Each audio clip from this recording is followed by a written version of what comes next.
अघोरी के रहस्य। क्या आपने कभी सोचा है कि अघोरी साधु अपने भोजन में मुर्दों का कच्चा मांस क्यों खाते हैं? अघोरी साधु स्मशान में रहकर ही साधना क्यों करते हैं, जहां बाकी लोग जाने से भी डरते हैं? तो चलिए जानते हैं अघोरी के रहस्य के बारे में। अघोरी तांत्रिक श्मशान के सन्नाटे में जाकर तंत्र क्रियाओं को अंजाम देते हैं, घोर रहस्यमयी साधनाएं करते हैं। वास्तव में अघोर विद्या डरावनी नहीं है, उसका स्वरूप डरावना होता है। अघोर का अर्थ है अप्लस घोर, यानी जो घोर नहीं हो, डरावना नहीं हो, जो सरल हो, जिसमें कोई भेदभाव नहीं हो। अघोर बनने की पहली शर्त है अपने मन से घृणा को निकालना। अघोरी उसे कहते हैं जो शमशान जैसी भयावह और विचित्र जगह पर भी उसी सहजता से रह सके जैसे लोग घरों में रहते हैं। ऐसा माना जाता है कि अघोरी मानव के मांस का सेवन भी करता है। ऐसा करने के पीछे यही तर्क है कि व्यक्ति के मन से घृणा निकल जाए। जिनसे समाज घृणा करता है, अघोरी उन्हें अपनाता है। लोग श्मशान, लाश, मुर्दे के मांस व कफन से घृणा करते हैं, लेकिन अघोर इन्हें अपनाता है। अघोर विद्या के जानकारों का मानना है कि जो असली अघोरी होते हैं वे कभी आम दुनिया में सक्रिय भूमिका नहीं रखते, वे केवल अपनी साधना में ही व्यस्त रहते हैं। अघोरियों की पहचान ही यही है कि वे किसी से कुछ मांगते नहीं हैं। साधना की एक रहस्यमयी शाखा है अघोर पंथ। उनका अपना विधान है, अपनी विधि है, अपना अलग अंदाज है जीवन को जीने का। अघोर पंथी साधक अघोरी कहलाते हैं। खाने पीने में किसी तरह का कोई परहेज नहीं होता। अघोरी लोग गाय का मांस छोड़कर बाकी सभी चीजों का भक्षण करते हैं। अघोर पंथ में श्मशान साधना का विशेष महत्व है, इसीलिए अघोरी शमशान वास करना ही पसंद करते हैं। श्मशान में साधना करना शीघ्र ही फलदायक होता है। उन अघोरी साधु अन्य साधुओं की तरह ब्रह्मचर्य का पालन नहीं करते हैं।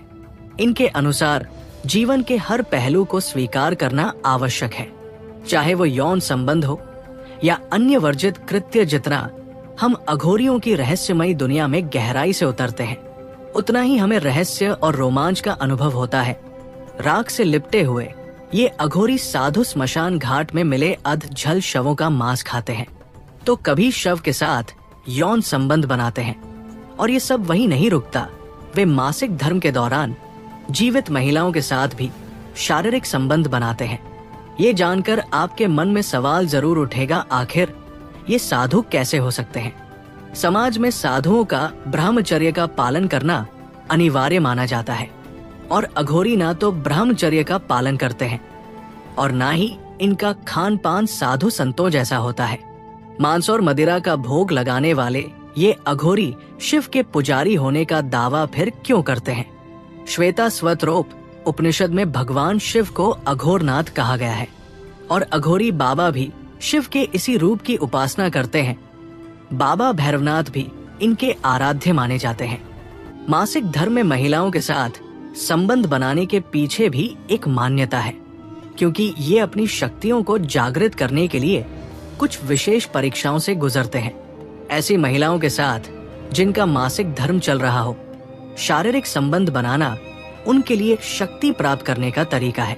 उनका मानना है कि अगर इस दौरान वे भगवान शिव में लीन रह जाते हैं तो उन्हें विशेष शक्ति की प्राप्ति होती है। कहा जाता है कि जब अघोरी साधु ढोल मंजीरे और नगाड़ों के बीच शारीरिक संबंध बनाते हैं, तब ये उनकी सबसे कठिन शक्ति परीक्षा होती है।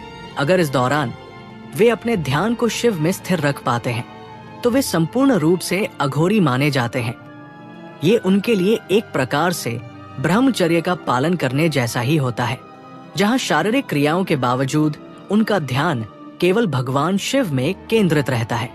अघोरी साधु उन चीजों का प्रयोग करते हैं जिन्हें समाज अपवित्र या वर्जित मानता है। उनके लिए मल मूत्र, शव और अपशिष्ट सामग्री भी साधना के हिस्से हैं। उनका मानना है कि शिव हर चीज में विद्यमान है, चाहे वो कितनी भी घृणित क्यों ना हो। ये अभ्यास उन्हें घृणा और सामाजिक धारणाओं से ऊपर उठने में मदद करता है। अघोर संप्रदाय के साधक समदृष्टि के लिए नर मुंडों की माला पहनते हैं और नर मुंडों को पात्र के तौर पर प्रयोग भी करते हैं।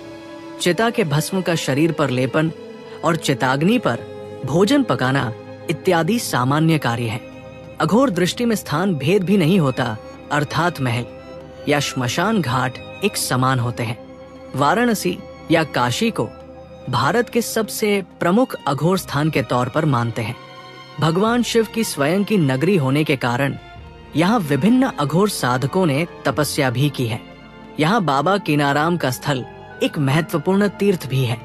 काशी के अतिरिक्त गुजरात के जूनागढ़ का गिरनार पर्वत भी एक महत्वपूर्ण स्थान है। जूनागढ़ को अवधूत भगवान दत्तात्रेय के तपस्या स्थल के रूप में जानते हैं। अघोरी श्मशान घाट में 3 तरह से साधना करते हैं: श्मशान साधना, शिव साधना, शव साधना। ऐसी साधनाएं अक्सर तारापीठ के श्मशान, कामाख्या पीठ के श्मशान, त्र्यंबकेश्वर और उज्जैन के चक्रतीर्थ के श्मशान में होती है।